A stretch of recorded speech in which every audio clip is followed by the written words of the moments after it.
If your income increases, but your lifestyle increases faster, you're not getting rich, you're getting trapped. Most people think the solution to money problems is make more money.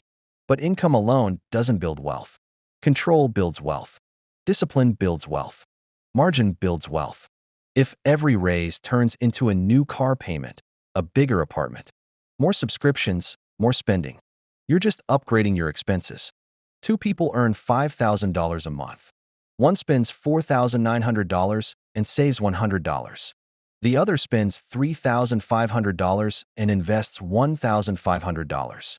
5 years later, they don't live in the same financial world even though they had the same income. The difference wasn't salary. It was structure.